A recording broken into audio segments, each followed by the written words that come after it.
The process of becoming an orthodontist can be challenging, tedious, long, a lot of different pieces, and a lot of preparation that goes into it. Doc, tell us, for you, what was the hardest part about this process, this application process for you? Yeah, I'm gonna be like pretty honest about the hardest thing for me was just the price of the application, honestly. It's like a flat fee for just to apply in general, just to apply to one school, and then each additional school was a good amount of money on top of that. And then it's a really competitive process, so you want to apply broadly. So you want to have a good range of schools. So that adds up in terms of price, and then each school may or may not have a supplemental application fee. So that, along with the items that you have to get from your faculty. You're busy in clinic a lot of the time. Your faculty is really busy to try to meet deadlines, to try to get letters of recommendation in. So I would say the money and just meeting the deadlines that was my hardest thing. Yeah. In terms of preparation, getting. Well, hold on. When you say, as far as hard, the price, was it hard because you had not anticipated the number of programs that you were going to apply to, or had not anticipated the cost as to, each program and then supplemental application? Was that the hardest part for you, as far as not having? Yeah. For me, it was okay. I think I need to apply to more. I think I need to apply more. So the number kept going up, and then once by the time you get some interviews, you gotta start flying out. So that's a lot. That's money on top of that. So it was more so like me adding schools, and the price of the whole entire application just kept adding up. Yeah. So it sounds like it was hard because your budget changed. Yeah. Part of the process changed. Exactly. Part of the process changed your budget. Mm-hmm. Because you wanted to increase the number of programs to increase your opportunities. Gotcha. Yeah, and it's like you gotta change kind of the mindset of that. Where you're just like instead of going out to eat with friends, or just stay home, cook, that type of thing. Definitely adjusted the budget for sure. Yeah. So making sure. So the way to not make it hard for yourself is make sure that your budget is such, or that you have a budget that is consistent with the number of programs and and knowing what the fees are for it. Gotcha. Gotcha. Exactly. Okay.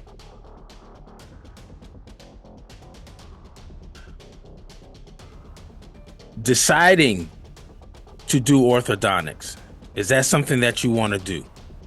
How do you prepare your application? How do you know when to get your letters of recommendation? How many schools should you apply to, and which programs should you apply to? Because there's over 60 of them for orthodontics. How should you prepare for your interviews? What should you expect? And then, of course, what are some of the top tips for ortho applicants that are applying this next application cycle? Answers to all those questions and more are coming up as we talk to a D4 who just matched on his way to become a board certified orthodontist. Stay tuned.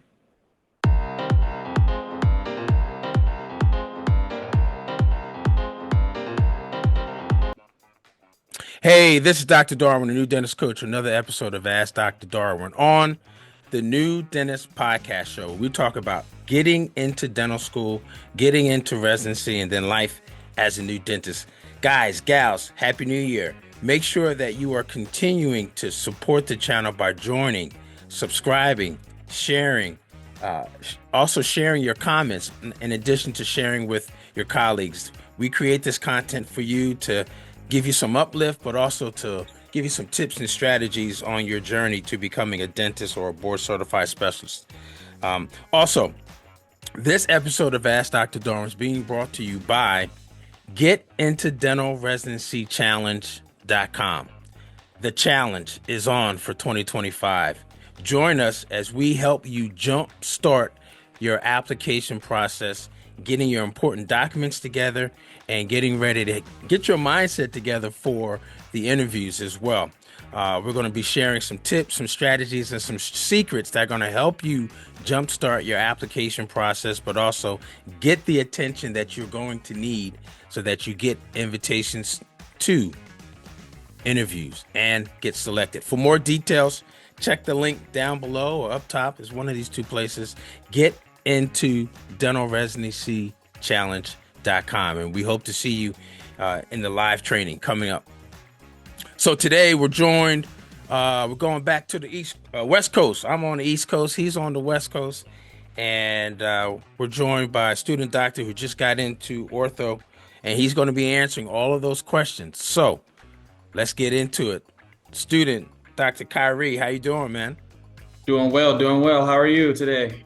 I'm good, man. Excited to talk to you, excited for your most recent success. Give everyone a quick overview as to who you are, where you're from, so for those of us that are meeting you for the first time. Right. So yeah, my name is Khyri Saunders. I'm a fourth-year dental student at UCLA School of Dentistry.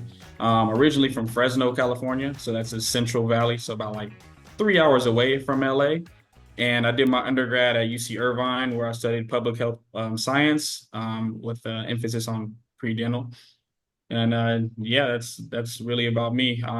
Been really into sports mainly my entire life. I still play basketball in a lot of rec leagues and a lot of like pro-am leagues around the city. So yeah, that's about me. Yeah, the one thing about that basketball, though, you got to watch your hands. You got to be careful. Yeah, definitely. I mean, for me, I'm more of a shooter nowadays. So I try not to go into the paint too much. So yeah, Yeah. don't want any, injuries or anything like that. Yeah, you got to make sure you get some insurance on those hands, but that's a different conversation, right? Yeah. Well, let's converse about ortho, man. Sure. There are several very popular specialties that Mhm. people are interested. Ortho's one, pedo, oral surgery, endo as well. For you, why ortho? Yeah. What So made you what made you decide ortho? Yeah, so for me, a little bit of background too. Even me investigating a career in dentistry. My mom, she got full dental implants, so she got implant supported overdentures, and I just seen that the way that treatment kind of changed her life, and it really um, changed her self-esteem. She was really confident. She was really a lot more outgoing. The fact that she got that treatment. So I seen that change in her, and I wanted to do that change for other people, and specifically people who are mixed dentition age, who are usually at the age to try to get ortho intervention and ortho treatment. I've done a lot of OHI events, community outreach with that population. So I felt like that could be a population I would connect well with. And then along with shadowing a couple local orthodontists in the Fresno area, and then also really blessed that UCLA has a lot more exposure to ortho. We have an ortho program at our school, but also we take a couple ortho classes. We take an ortho lab. So we had a lot more exposure to ortho than other schools. So I feel like though all those things in combination led me to the decision to apply to orthodontics. Yeah, you said some real key things that can be determinant for others as part of their journey, right? Someone in your family or someone that you knew had a transformative experience with their smile, with their oral health, right? Right. And then also being exposed to ortho or a specialty firsthand, whether it's shadowing, whether it's being part of a team, or having it integrated, like you said, UCLA has it integrated within the curriculum, so much so that it's like, yeah, ortho, ortho, Yeah. ortho, ortho. Hmm. Because one of the things, as you know, and that you experienced this year, they're going to ask you, why ortho? Why do you want to Yeah. become an orthodontist and not an endodontist or not a general dentist who does ortho, yada, yada. So very important. And for you, those of you that are listening and watching, you must know your why, right? You must know Absolutely. your why. Should be embedded and should be um, very central to your personal statement, Hmm. right? Absolutely. So that's great, man. That's great. Um, so let's talking about the personal statement and CV and Yeah. all those things that make up the application. Hey everyone, it's Dr. Darwin. Just want to take a quick break from this episode and hope that you are enjoying it. First thing I want to ask is, did you know that a large majority of the individuals like you who watch these episodes are not subscribed to the channel, to the YouTube channel? Nevertheless, we want to say thank you for watching and continuing to share these videos and episodes with others. Next, I want to say is subscribe. Yes, please hit the subscribe button so that you get these notifications each time these episodes are released.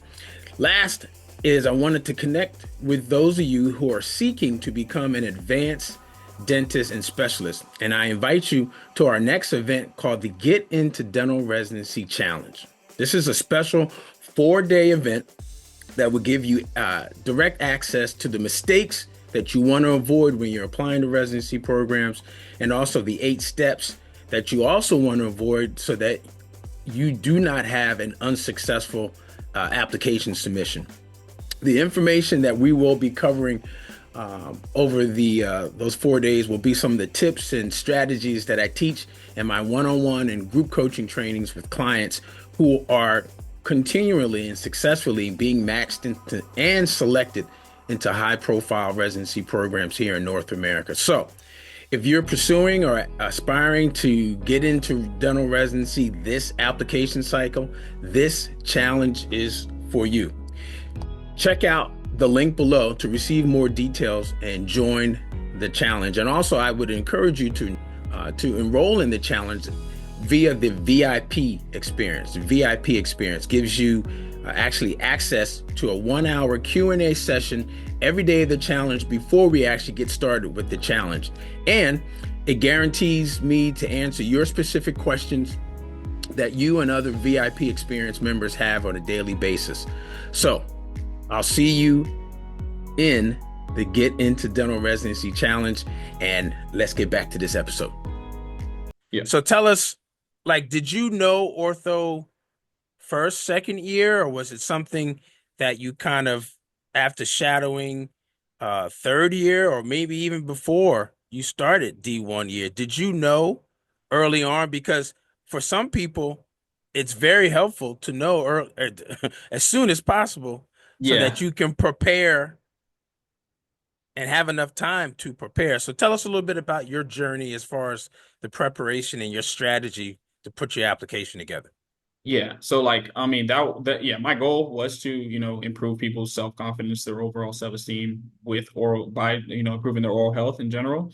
Um, I feel like I had an interest in ortho because I knew I could accomplish that with ortho, but I wanted to explore other avenues. I didn't want to lock myself in. So I thought about, being a general dentist. I thought about, doing perio. I know they're involved in a lot of procedures that can help people's, self-esteem and then their aesthetics. Um, it really came down to the lab that I think that was around like my third year. The lab one, and then also like I feel like a lot of the upperclassmen that I was exposed to. I know uh Dr. Isaiah Sampson. He does, I believe he does videos. Yeah, he does videos on your channel. So yeah, a really good friend of mine. He also went to UCLA. So he kind of influenced me to kind of head into ortho too. But it was one of those things that I kind of got the decision to do like around that time of the lab. I'm like, okay, I think this is really interesting. I like the way we can solve problems this way. I like the treatment planning, aspect of it. Okay, let me investigate it more, and that's when a decision was made for me. So as part of that decision to apply to ortho, what were some of the things that you did instantaneously after D3 year or right before D3 year when you knew, okay, ortho's it? What were some of the things that you realized that you had to do and how you did it immediately? GRE, the GRE. I would say the GRE was probably the that's I mean that's required by I would say about 90% of ortho programs. I would say that was the thing that I was like, okay, I have to start studying for that. Yeah. That was the test that I needed to get onto. That was yeah. Did you do a prep course, I or did would you recommend one? yeah, so I did Magoosh. It's like this Mhm. online, like just like online modules, has online videos about math, about the different sections of the GRE. I would say that one was pretty good. My friends, I have friends that did Greg Math. I know it's really good for math and it's like kind of inexpensive. So those, I think those two, Greg, what is that called? Greg Math, Greg Matt. that's what it's Okay. called. Yeah. Um, yeah, those are the two main resources that I was kind of exposed to that I checked out. And as far as your strategy for taking the GRE, in addition to taking a prep course or prep courses or having some resources, did you approach it like, okay, look, this is when I'm going to take it, and I need, 8 weeks to study based on the Magoosh and Greg Matt.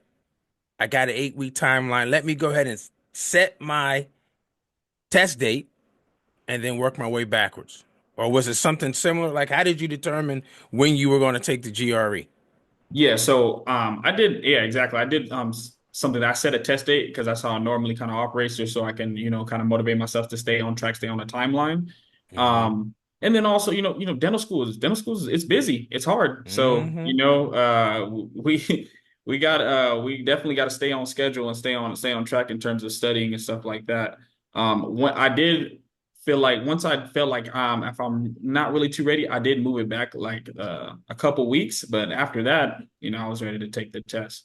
So yeah, So, definitely work backwards. Yeah, so it sounds like you intentionally added the GRE study time into all the other things that you were doing with lab and patient care, 100%. Yeah. and everything else. So, yes, those of you listening, watching, it must be intentional, right? Um, Running from it will not save you. You're going to have to prepare for the GRE, especially if that test is a requirement for your application to those programs. And like you said, Yeah, not all, but some, but a majority of them have them as a non-optional test.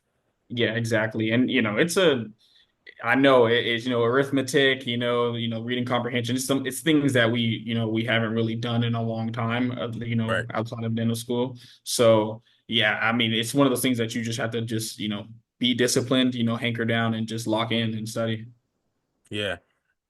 With that studying for the GRE as part of your application, you know, you were fixed into a timetable based on the fact of when you decided to do ortho.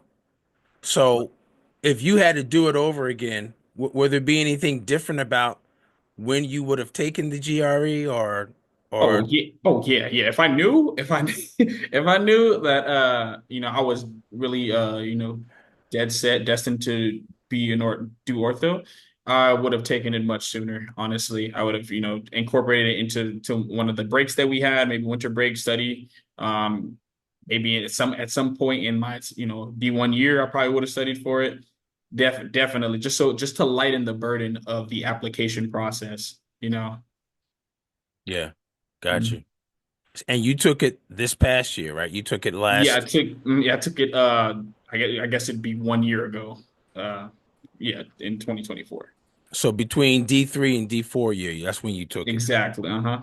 Okay. Okay. So yeah, that's a great tip for those that are listening who can kind of, you know, be intentional about setting that time aside for that, because that will be your full-time job, and getting prepared for that GRE, because that can open a lot of doors, even though there's still some studies that say that the GRE, like, I Yeah. mean, it's just some kind of measuring rod that some programs are using, right? Hmm. 100%. Yeah. Yes, you will.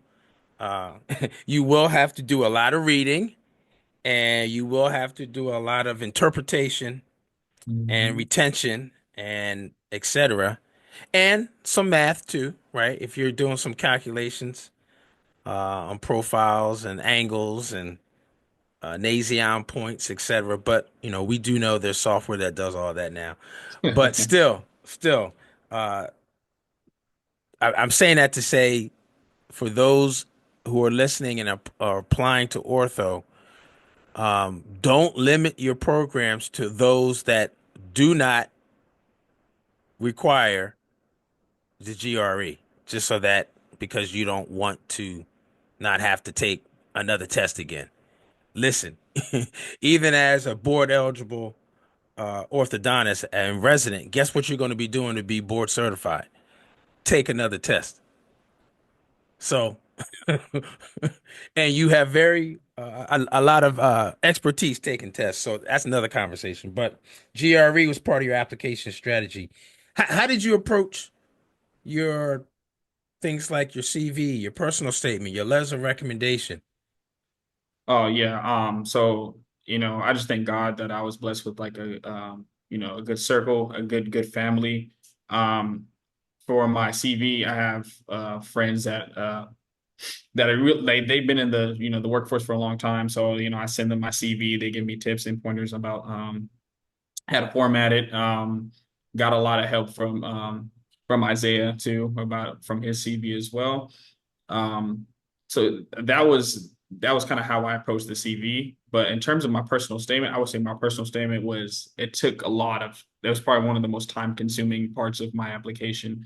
Just because you want your personal statement. These faculty and these program directors, they read a lot of personal statements. I mean, you can imagine.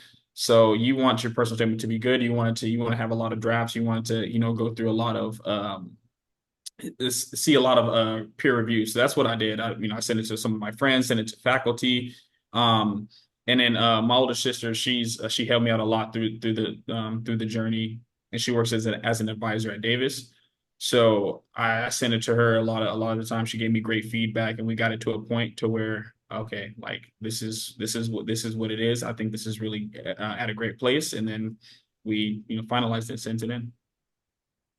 Yeah, and for a lot of people, that's the that first step is or that first part of the process, which is your application, is the one that a lot of people can get hung up on. So get help, get Yes. resources, uh, uh, get feedback from others, especially upper class that have gone through the process, and also search out other resources that can help you. That's good.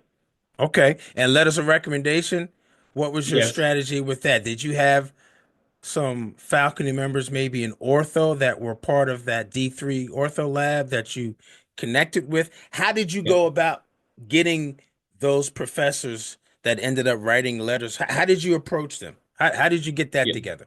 So a majority of my letters of recommendation were from clinic faculty. Um, these are people that I've worked with in during clinical appointments. I've had positive experiences with, like we've had mutual respect for each other, and it really was as simple as I've worked with you for a lot. I think we've got to know each other pretty well, and it was as simple as, oh, will you be willing to write me a letter of recommendation? It's either yes or no. I get, yeah, that does take a little bit of courage, but I got to know these individuals really well, so really wasn't a big deal. In terms of the ortho specific letters recommendation, one doctor that I shadowed, I asked him specifically, and he Good. was thrilled to write it.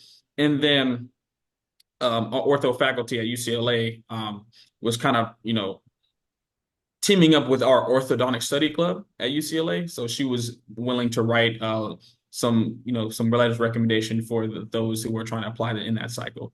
So that was how I approached the letters of recommendation. And I tried to throw my deadlines out, like when do I want this in? You kind of like obviously they're doing something for you. You want to be kind of like soft with it, but like a little bit stern. Like this is my deadline because sometimes they will wait to the last minute. Oh, and not only that, they're also writing letters of recommendation for other students. 100%. Yeah, exactly. Every They're year, every yeah, year, right? So yes, you have to understand that, have that mindset, and have that awareness, and help them help you, which is yeah, give them a deadline, right? Give them a deadline, a timeline, so that it does not impede on you being able to submit your application, which we're going to talk a little bit more at the soonest time possible, right? Soonest time possible on that. And you're smiling, I'm smiling. We know that's a tip in the strategy that um we'll talk about a little bit more. So you guys make sure you're continuing to listen and watch and follow all the way through. Stay to the end when Dr. KHYRI gives some tips and some advice. All right. So application. So getting your application together is once you've done that, it's hard, but it's easy because now it's done. Hmm. But you're not done with the process because you got to send the application to programs. So that means you got to know what programs you want to send it to.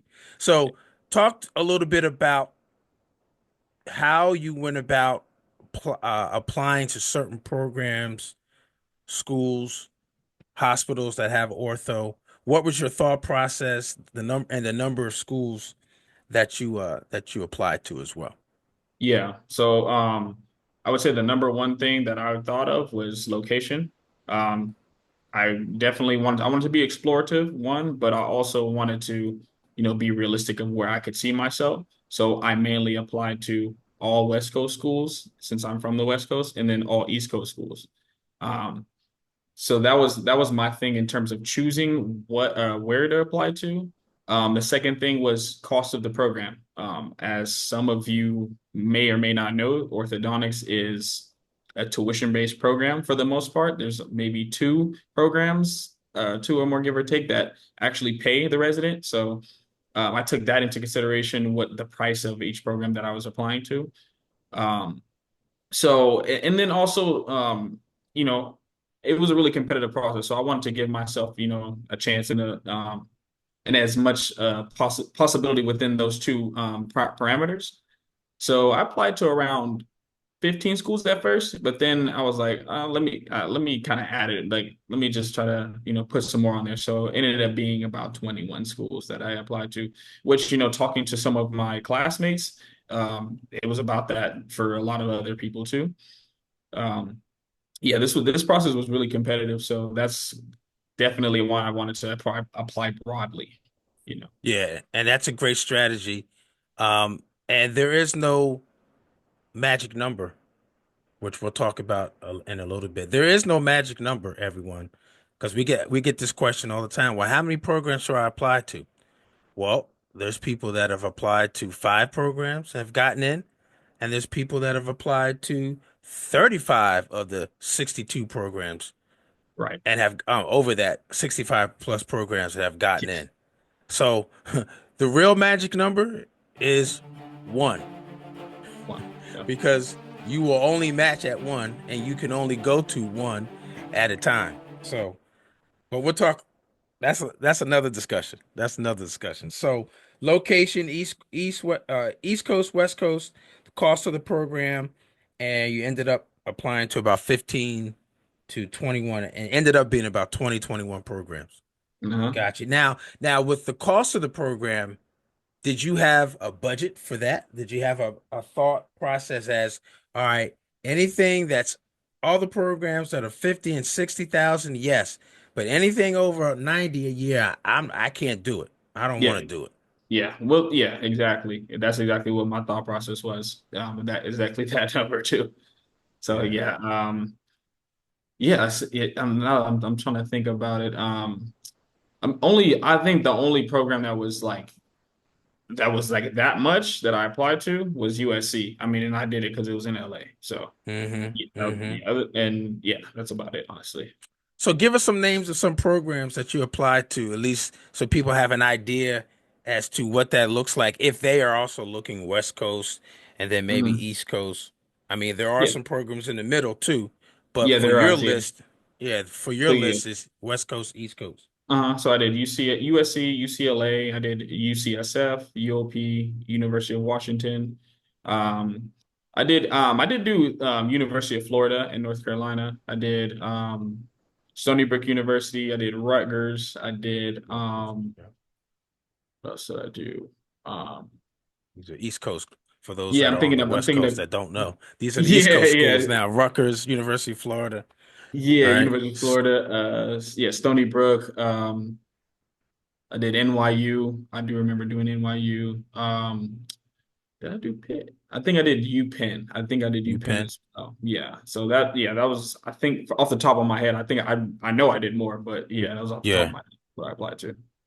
So 21 schools, and all those schools are part of the match, right? Are they all were they all part of Exactly. match? Exactly. Yeah. So they will, a lot of schools will say, they will require you to apply to only match schools that are the schools that participate in match. So yeah, that's kind of where I based my search on too. And that's the majority of schools. That's only with the exception of like maybe like 4 or 5 that don't participate. So Right, right.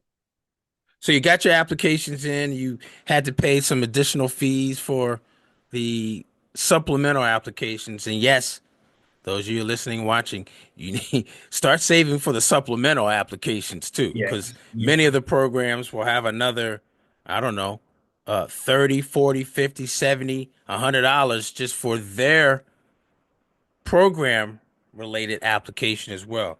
So, Yeah, yeah. uh, It was like some of them had supplemental application that you fill out. Other ones is just you apply to our school, just give us 100. Just give me a bill. That's it. Just give me an extra 100. That was it. right. Yeah, Give us our money so that we can look at your application. yeah, literally. Yeah. Yeah, yeah. But hey, it's an investment. It's all part of the process, right? Hmm. What also is part of the process is the next step, which is interviews, right? Hmm. Um, and for most people, if they have gotten enough attention, they get to go to the next step and be invited to the next step, which is the interviews. So tell us a little bit about the number of programs you were able to get interviews at and what the interview day and what that experience was for you. Yeah. So, yeah, interesting enough, yeah, like I applied to all those that number of schools, and I got one interview. So yeah, so that I got one interview to Stony Brook University. Um,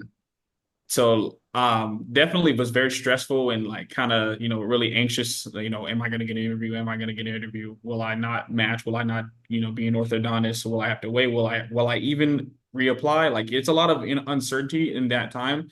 But once I got the email to that I got that interview, I had to shift my mindset like, okay, I'm gonna just put my best foot forward, and yeah, this I'm gonna try to rock this interview. So yeah, interview day comes. I fly out to New York, and yeah, it's real stressful. I've been to the East Coast, but I've never been to New York before. So real stressful. Yeah, real stressful, and like definitely a breath of fresh air. Definitely, it was definitely different. But I just try to be as optimistic as possible. The interview started for me, and we had a social before the actual interview day. So I want to emphasize one thing about that. I would say take the social a little bit more seriously. I would say try to that's where you can get, a lot of the information from the current residents that are there. And kind of get a vibe. Like, do you see yourself there? Like the residents that are there, like, do you see yourself gelling with them? Because that's who you're going to spend time with. That's who you're going to learn from. That's who you're going to go to conferences with. So that was one thing that I kind of took a little bit more seriously.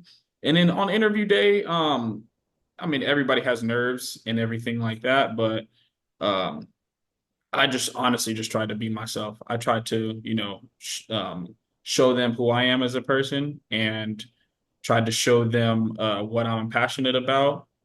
And yeah, that's how my interview day went, and I thought it went really well. What was the format? Were there multiple people in the room? Were there multiple candidates in the room and being asked, a group question where you all had to answer, or was it more one-on-one, you with faculty, etc.? Yeah, so it was just the one person and one applicant in there or interviewee in there, and then it was like a panel of faculty. Yeah, Gotcha, that's how gotcha. the format was. Yeah. What what did you think was maybe a question that they asked that maybe surprised you or got you off guard or that was different from what maybe you had prepared for 100%?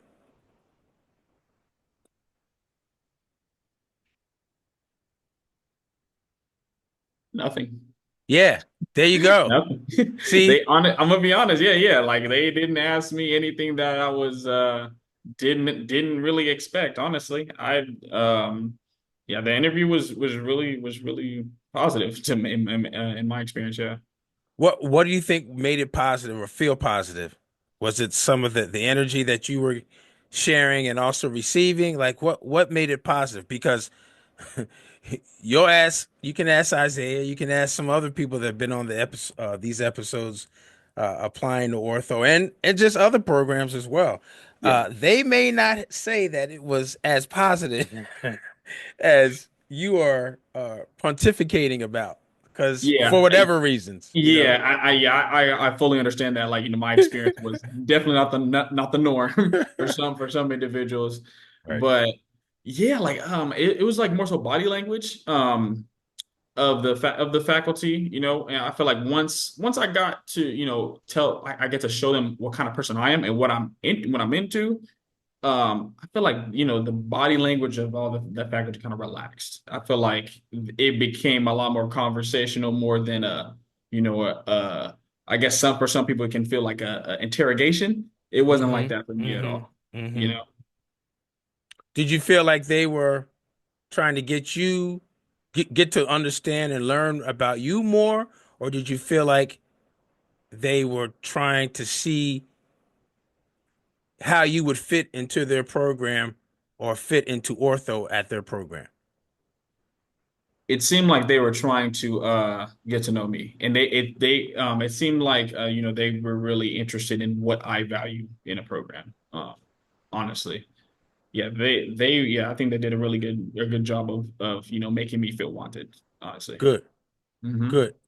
Did you feel like there were any trick questions or challenging because maybe it was based off of some ortho content that you were not aware of or maybe not familiar with? Or was No, it a different? honestly, Okay, yeah, like we didn't, yeah, in terms of ortho content, yeah, not really, and we didn't really talk too much about the actual or the like what the thing that they did that was asked was just like more so experience in dental school, and different situations that I dealt with, whether they be good situations, accomplishments, or failures, and I spoke to those. So, and just learn, and just I spoke about how I learned from them. Yeah, real, yeah. I know I'm making this sound like it was like a walk in the park, like this is like, oh my God, like the interview is so easy. No, I mean, it's not like this, but yeah, I just had a positive experience with mine, and then yeah. this. Yeah. It's easier if you're prepared, Yeah, 100%. So one thing I or it spent. can be. It can be Yeah. easier if you're prepared. Yeah. Yeah. Yeah. Right. Tip I'll say is just, make sure you know everything on your CV, and, the person Ah, say, yes. don't, yeah, because they will read it. They will ask you specific questions about it, and they will ask you to speak to it. So, I mean, and, from what I've heard, in the past, there are candidates that, they kind of like dog walking it through, and they start studying, they can't speak to what they actually wrote on their CV or on their application. So, I mean, hopefully, whatever you did put on the application is true, Right. but definitely know to definitely be able to speak to it. Yeah. Yeah. Mhm. And when you left the interview Yeah. or left the multiple rooms, because sometimes you'll talk to multiple faculty, but there'll be multiple 30-minute, 20-minute, whatever interviews. When you left out of those rooms, uh, what was your thought? What were your thoughts initially after those multiple interviews that you had during the day? How did you feel? God got me. God got me, honestly. Uh, I can, I walked out of it feeling okay, feeling pretty good. I think it went really well. But you never know what they're thinking, They could, put a smile on their face and, maybe not even rank you. So it was one of those things like, I put my best foot forward. I tried my best, and if the chips, let the chips fall where they may, and it's in God's hands now. That was my mentality of it. And then after that, I just, try to enjoy New York. That's all you can do, and that is your job. Your job is to kind of like give them every reason why they must select you, and then that's it. And Yeah. you can't do anything else. You've done your part, right? The fact that they've invited you to the interview, right, Hmm. tells you that they are interested in you for their Right. program. Now it's time for you to be interested in them, but also be interesting to them by giving them every reason why they must pick you. Exactly. That's your job. While being cordial, while you're smiling, while you're interacting, Yeah. and giving them why they must have you in their program. Hmm. So Exactly. that's key. That's key. That's key. So you left New York, and let's talk about a little bit more about the program that you're going to be going to. Let's reveal to everyone who maybe is just now catching up to where we are right now. Where are you going to be going to do orthodontics to become a board certified orthodontist? It's Stony Brook University in New York. In New York. Congratulations, man. Thank you. Thank you. Yes, yes, yes. New York, West Coast to the East Coast. Yes, Here we sir. go. Well, I know the weather you out there in LA today is warm. Brother, you ain't gonna get that out here. Man, I gotta. It's definitely gonna be a lifestyle shift, but I'll buy a couple coats, some boots. Yeah. I think I'll be No, all you'll be right. fine. As long as you don't have to do ortho outside, you're fine. You'll be good. You'll be good. So let's talk about the ortho program at Stony Brook. What are some of the strengths of the program or some of the highlights of the program that excite you the most, even not only since you matched there, but also months back when you were searching and exploring programs. There was something about Stony Brook's program that made you add them to the list of 21. Yeah. So what are some of those things, and once you got there, did your investigation, got a chance to talk to the residents doing the social, got a chance to talk to the faculty. Um, what are some of the things that they shared with you that highlight the program and how it's formatted and what excites you the most when you're getting ready to start in July? Yeah. I would say it's the decision to really kind of consider them on my list. I have to give part of the credit to like one of my classmates. He's from Brooklyn, so and I'm asking him like, okay, what do you want to what do you think I should go apply to schools like on the East Coast and stuff like that? And like he mentioned Stony Brook. He's from since he's from Brooklyn, he said living in Long Island is really nice. He said it's really calm. So that's one of the things I like. I don't really like too much hustle and bustle. I mean, being at UCLA, we're kind of there's a little bit of hustle and bustle, but it's not like, downtown LA or anything like that. So that's like kind of the more of the speed that I'm kind of accustomed to. One thing that I did know was that their hospital, they get a lot of referral cases. They get a lot of really complex cases that they kind of work with in a comprehensive sense with other specialties and other disciplines of medicine that really kind of impressed me. I definitely want to be an orthodontist that is able to handle a lot and to want to be as knowledgeable as I can. So I know that Stony Brook can give me that exposure to that complexity to make me like be most equipped. And then Were these trauma related referrals or something not similar? necessarily, more like like developmental Okay. kind of things exactly.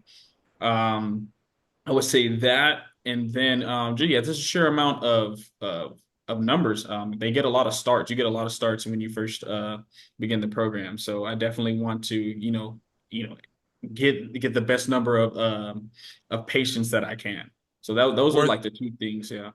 were those starts higher or significantly higher than some of the other programs? Yeah, The that's yeah. So feedback that's that you yeah.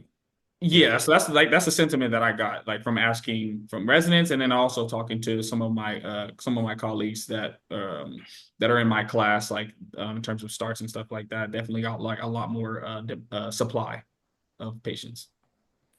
And what about the residents, the current residents that are there? I think they take what, four every year, three or four? They take 3. Three.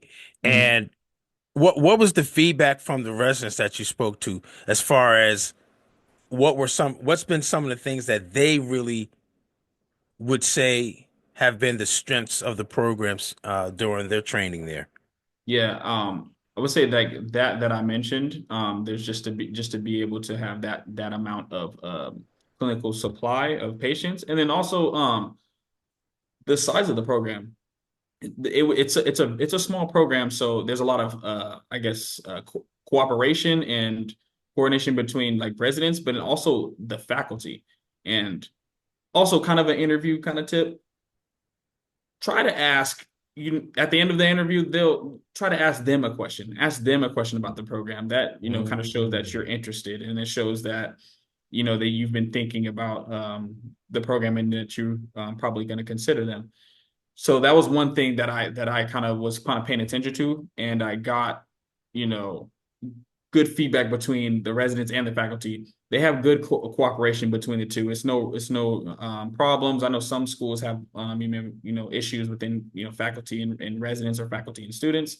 So I didn't get that vibe that everybody was like kind of playing the role. Everybody respected each other, and it was just overall good vibes. So that was one of the things that I really was impressed by. Now, Stony Brook is three residents per year, Mhm. uh, 2 years or 3 years. 3 years. So 3 years. So three residents, 3 years. So that means uh, there's nine residents total in the program. Mhm. Is there a master's certificate? I'm sorry, not a master's. Is there a master's that's Yeah, there is. Yeah. recommended or is it required? It's Like, how does that work? Yeah, it's required. So yeah, everybody gets the masters. Okay. And did they share any stats about what number of graduates go on to become board certified? They didn't. No, they didn't share any Didn't share stats. anything like that. I just know that there are some programs that's like kind of a key highlight or strength of their program, or one of the ways that programs will measure their success, right? Is could Mhm. be based on the numbers that become board certified. Maybe some programs will even use the stat of those that are teaching, right? Part-time, Mhm. full-time, what number, a percentage of those grads completers of the program are teaching as well. So 3 years, three residents per year.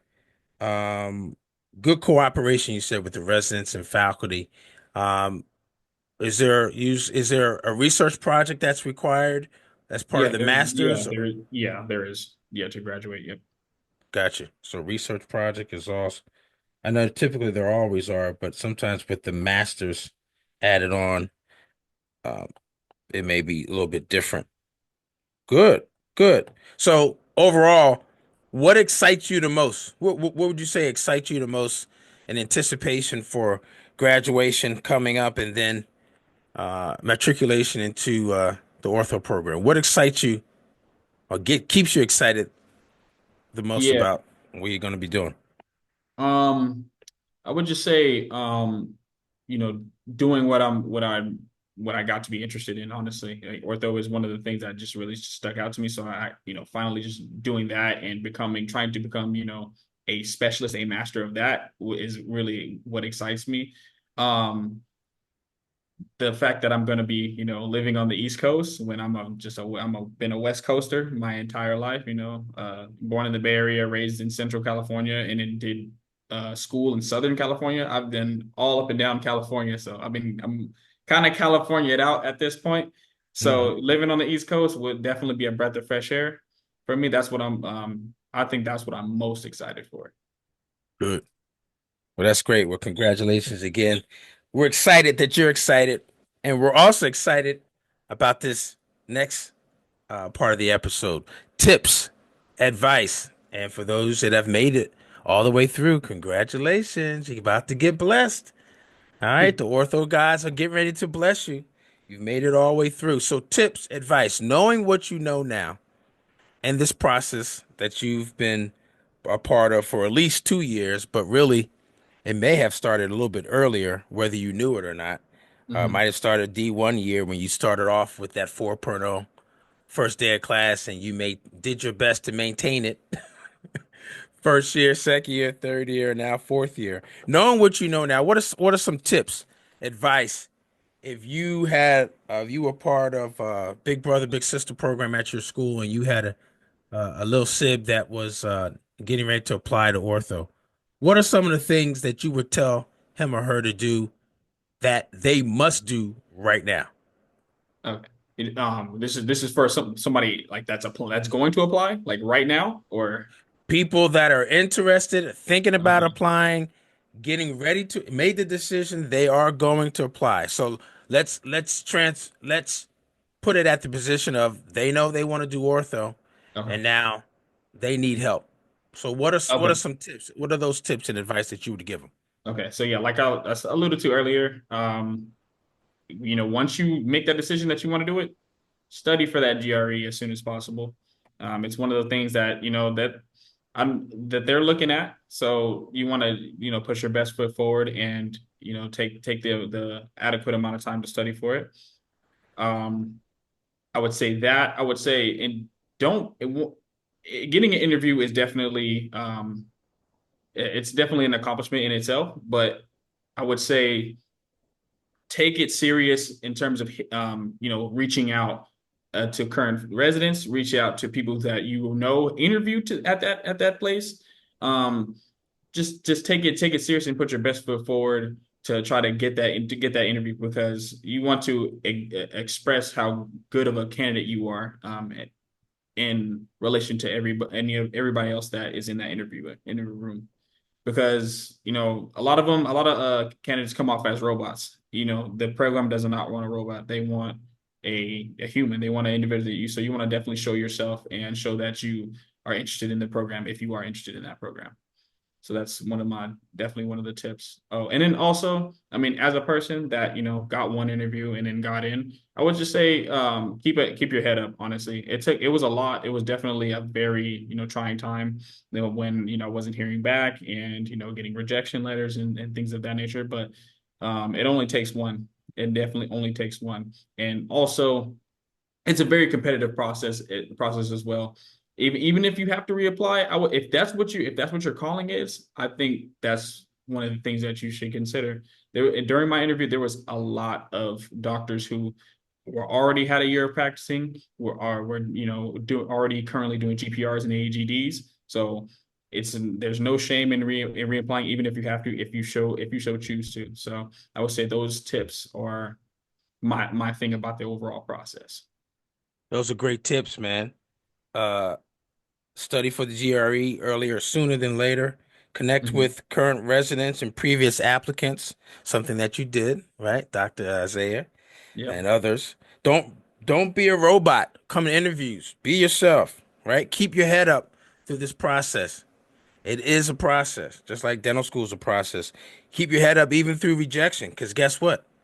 You can't get an A in everything, Right. and you won't get an interview at every program that you apply to. It is part of the process. And then Mhm. the last thing you said was must reapply. That's a no brainer, right? If you've made this decision that ortho is going to be what you're going to be doing exclusively as an expert, board certified at that for the next 20, 30, 40 years, then becoming an orthodontist should be just as important as oxygen is for you to breathe. So there can't be, well, I don't know if I want to apply again. I mean, it's a decision, but how much do you want it, right? How much of an Exactly. importance of this, how important is this professional development opportunity for you, right? You must Hmm. reapply. And guess what? Like you said, you met some people that were doing GPRs. Maybe this is their second cycle. They didn't get in right after dental school. Whatever the situation is, it is a process. Reapplying is part of the process. Even though there's eh, even though there's an opportunity for everybody to get into ortho, there's just not enough positions every year for the number of people that apply. But there is a position out there for you, but only if you don't give up. You must Exactly. continuing to go through that process. So 5 great tips, man. Yeah. 5 great tips. And I'm living proof. They scope through doing 300, 400 applications for 3 positions. I only got 1 interview and I got a position. So I'm living There proof. you go. Only takes one. Only takes one. You may have to get through 10, 15, 20 programs, but you only need one. Only need one. Yep. One match. And then you're launched and you're off to becoming a board certified orthodontist like yourself. What's the best way for people to contact you if they have some other questions about your journey, about your process, and want to get some feedback from you directly? Yeah. I would say Instagram. So my Instagram is at loop.ri. So, yep. At loop.ri for Instagram. We got it.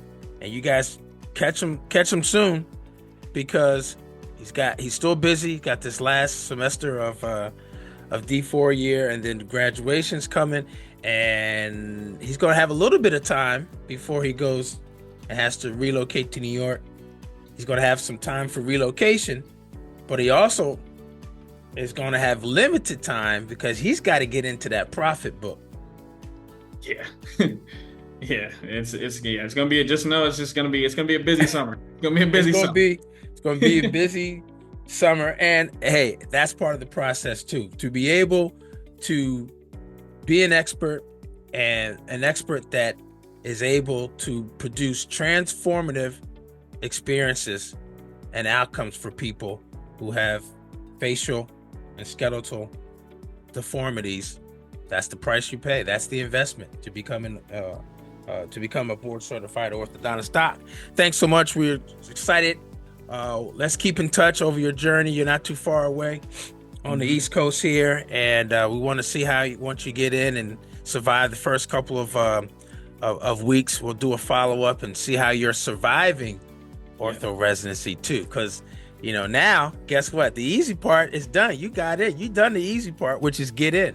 Now you got to get through. 3 years, 36 months. Now you got to get through. And it sounds like you're going to be able to do that with the support and the collaboration and cooperation that sounds like you have at your program at Stony Brook. But congratulations, man. So happy for you. Congratulations. And you all that are listening and watching, we will be happy for you, especially if you go to the next episode. Go to the next episode right now. Go, go, go.